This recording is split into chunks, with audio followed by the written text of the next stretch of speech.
When Ann Pyne and I were having a chat about tonight and what we might say, I warned her that Alexa was going to be very funny, and I didn't want us to be upstaged. So I said, here's what I think you should do. I think you come in, nobody's going to expect us to be funny after Alexa, but you come in, total deadpan, and you look around, give the room the once-over, and say, what a dump. And, you know, I thought there might be one or two Betty Davis fans in the audience who would get it. You know, I also know that in an industry known for its great characters, Anne is right there at the top. I don't know her well, but I know this much. I've been a fan of McMillen as long as I knew what books to pick up to try to see if there was something I could copy.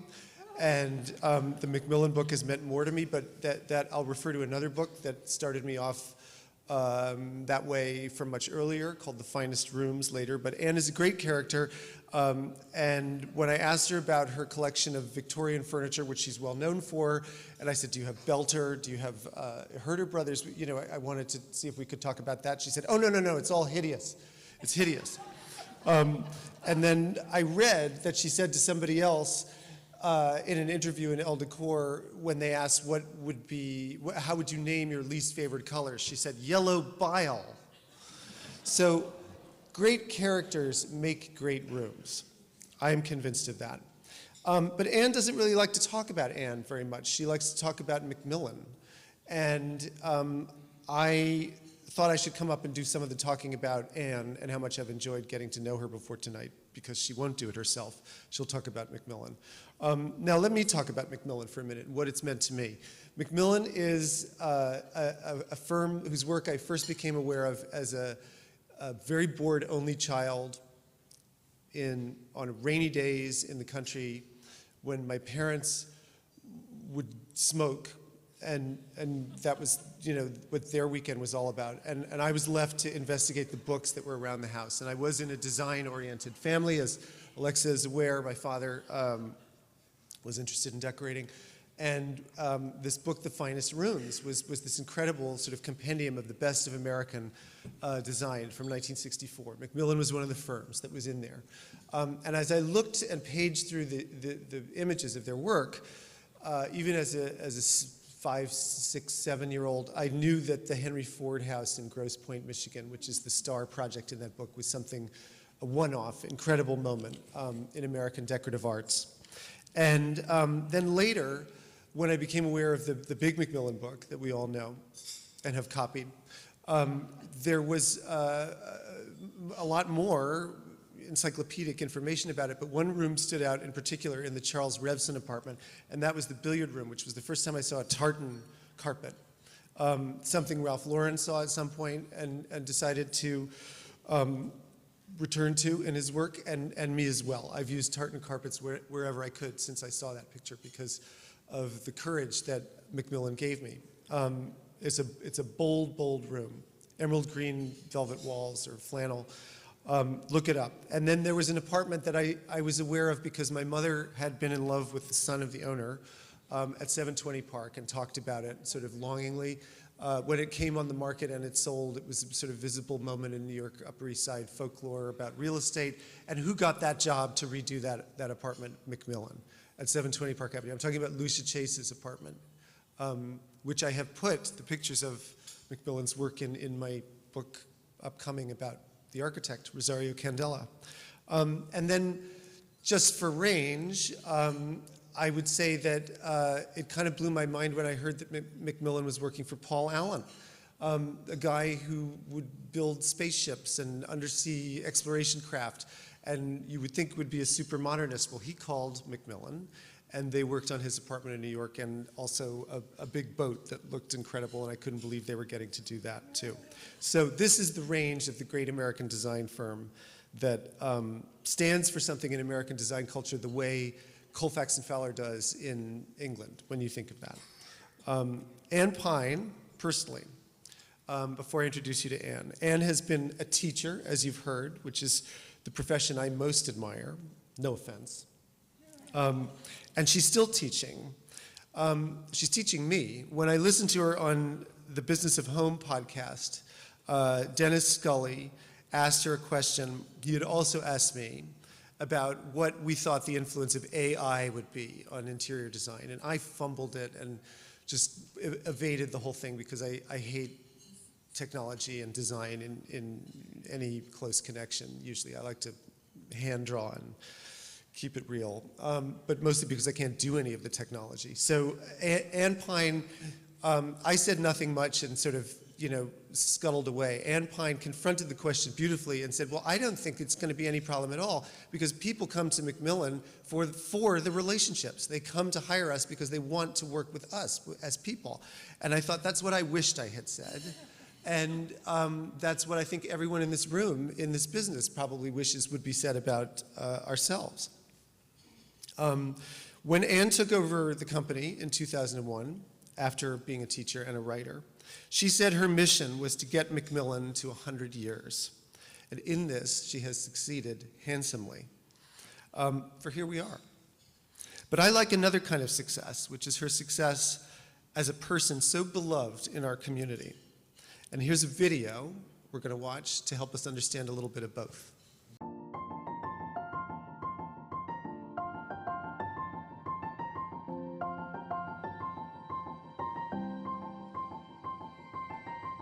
I've never met anyone who wanted to follow in my footsteps because I have veered all over the place. I never planned any of it. And in retrospect, I can see how teaching, photography, writing have made me the kind of decorator I am. And in fact, interior design is the thing that I can use all of those skills. It's been very meaningful to me because who you are as a decorator is what you've done before you were a decorator. It is a tremendous honor for me to be recognized for the Albert Hadley Lifetime Achievement Award by the New York School of Interior Design. It really means a lot to me because right over here, I sat with Albert the last time I saw him. I interviewed him about his years at McMillen, and I simply love being with him. So to receive this award, named for him, means a lot to me. It's also a great relief. I would feel terrible if I had let McMillen down. So I'm happy that I haven't and that I'm receiving this award on their behalf. In McMillen's case, there was always a sense of restraint, whether it was the Art Deco period or the chintz moment. We never went too far, so our work was never dated, even though it was of its moment. It's extraordinary. 50 years, we'd still be the longest continuously operating firm. So 100 years, it's either an abnormality, a black swan, or if it's attributable to something, it's to the classic education in design that was received by Mrs. McMillen and every employee there. I would not have entered the doors of McMillen without an education. You have to learn. A design education is so important because without knowledge of what has happened in the past, without knowledge of lighting, architecture, floor plans, how to draw, I don't care if it's CAD or by hand, you're nothing more than a fashion person who's throwing fabrics around. Well, listen, I love being here in my own room and thinking about Albert and me sitting here and talking, but I think we have to go there to McMillen, where Elizabeth Pyne Singer, my daughter, is going to, she's going to provoke me, I'm sure, with some questions about the legacy of McMillen. We have arrived at McMillen Inc. So whenever I meet someone and I tell them I'm a decorator, they ask me if I have my own firm, and I say, no, not at all. I work at McMillen, and then I try and tell a little bit more about the founding of McMillen, but inevitably I get a detail or two incorrect. So could you tell our audience tonight about the founding of McMillen? William Odom knew Mrs. McMillen from school, and he knew that she worked hard, and so they went into business together. She was selling his antiques. Then she was going to the client's house to try the antique, and then she was going to the client's house so that she could sell them more antiques that would fit. She went from 1924 to 1927 very quickly with some big business, including the Marshall Fields and Henry Huddleston Rogers, who was the heir to Standard Oil. So that's how it started. Next, Where do you find inspiration? poetry and the short story. I find a lot of inspiration in the idea of a consistent diction in a room or in a story. I just do find the same feelings that I find in decorating. Whenever I also meet people, they ask me what our firm style is, which is a very difficult question because I don't think that we have a certain style, but I do think you could go into an apartment or a house and know that McMillen did it, no matter the style that it's in. Would you agree with that? To try to define the McMillen style, it's a sense of restraint, and there's a disciplined classical approach. No matter how much energy the room has, it's not a restless thing. How do you see McMillen going into the future? Well, with you.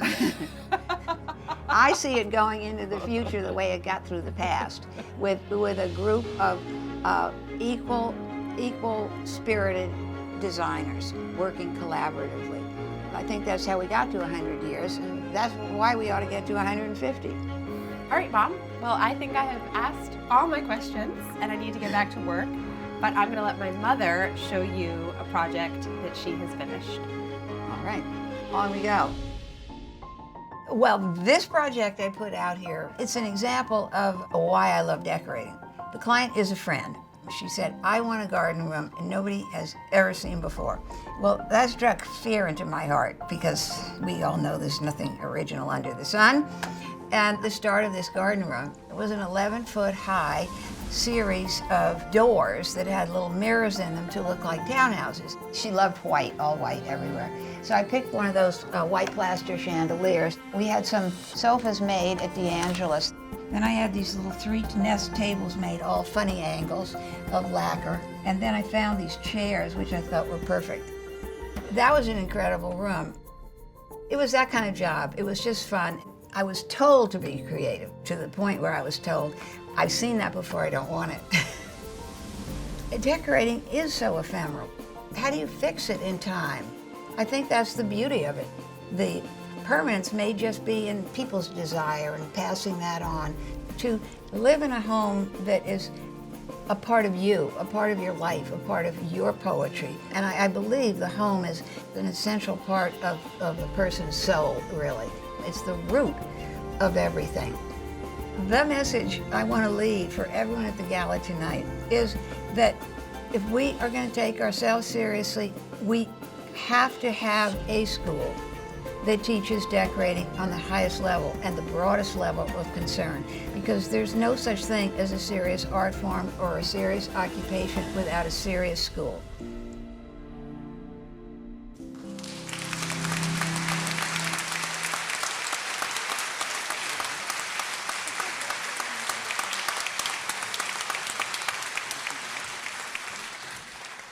Anne Pyne, will you please come to the stage? Come on down.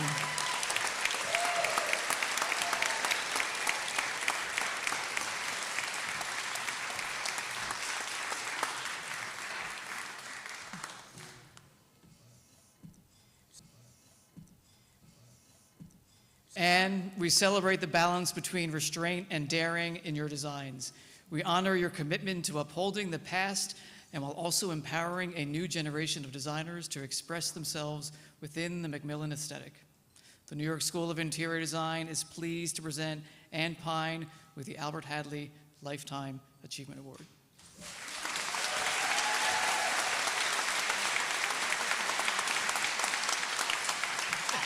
Hey, I think it's a little light. I thought you were giving me something heavy.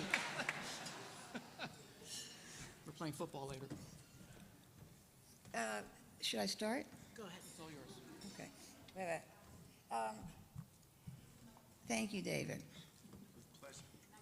And thank you, David Netto, too. Okay, I'm all set now. I want to thank the New York School of Interior Design. I want to thank our friends who supported this benefit. And I want to thank everyone at McMillen. I want to clap for them.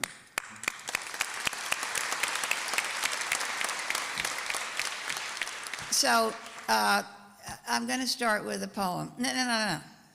I'm going to end with a poem. And don't forget, I'm a school teacher. So the poem is by Marianne Moore, and the basic subject is, the title is, What Are Years? But the subject is, do years mean anything? Do they mean a lot? Do they mean a little bit? So for us, 100 years means, I'm going to go through a litany of things it means. It means hook rugs and tavern tables for country houses and directoire finishings for the city. It means that we decorated for clients who grew up without electricity or an automobile. It means that we decorated for clients who married McMillen clients, got divorced from McMillen clients, and married other McMillen clients. First, they all lived at One Sutton Place South, and then they moved to the River House.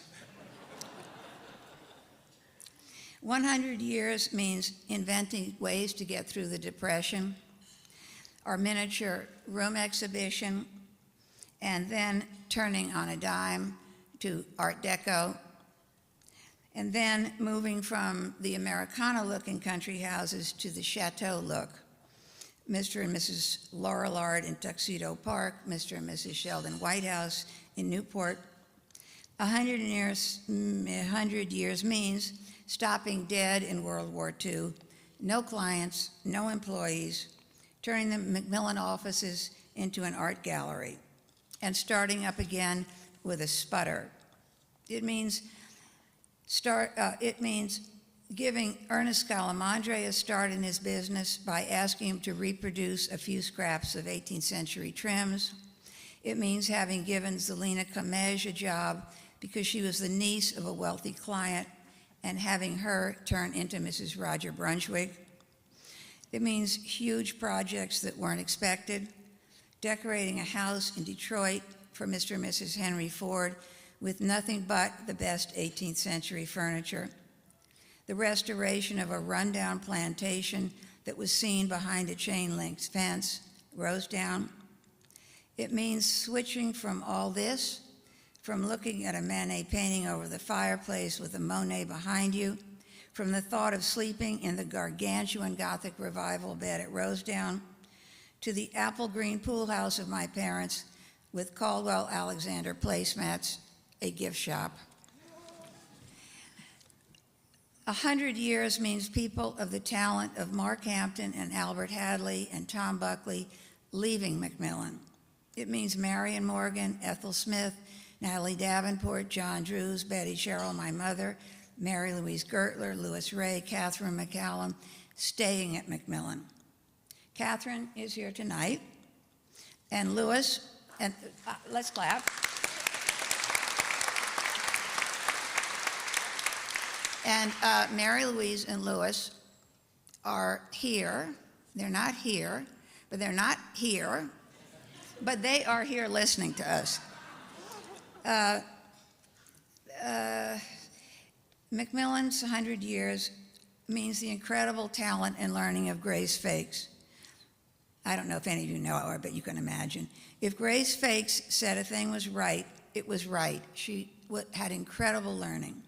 And Eleanor Stockstrom McMillen Brown, who invented the profession of decorating as we all know it today, and created our look, the look we at McMillen have had for 100 years. 100 years means Marjorie Merriweather Post and Millicent Rogers and Lady Bird Johnson and 3 Mrs. Marshall Fields III's, 3 Mrs. Marshall Fields III's, and Mrs. Curley and Mrs. Burke and Uncle Putty and Zita and Joe and Nani and Daly. It means working hours and hours to find a little tiny trim. It means having a business office that can figure out the minutiae of decorating all day long, that can reconcile the markups, the errors, the misconceptions.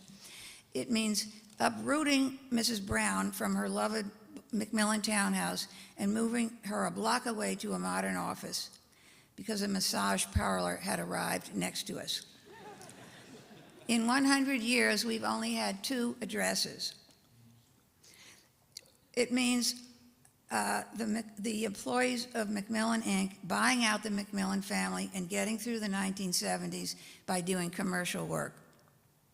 Morgan Stanley, Solomon Brothers, Chase Bank, and Alexa, your father said that McMillen had ruined itself by doing commercial work. But he was right, our commercial work didn't last very long. Decorating, I said this in the video, is the most ephemeral art form imaginable. To decorate is to disappear yourself, your struggles, your achievement, your dreams. To the students of the New York School of Interior Design, to the students of Parson, to all of us who work in interior design, what we have chosen to engage in is to be reminded every day that what we do won't last. But it is also to experience what it is to be human, to be alive. Now, back to Marianne Moore. He sees deep and is glad, who accedes to mortality. And in his imprisonment rises upon himself as the sea in a chasm, struggling to be free and unable to be. So he who strongly feels behaves. The very bird, grown taller as he sings, steals his form straight up. Though he is captive, his mighty singing says, satisfaction is a lowly thing. How pure a thing is joy. This is mortality. This is eternity. As to us, 100 years is a way of behaving. 100 years is an address to go to. 100 years is to have found ourselves a place in history. Thank you all.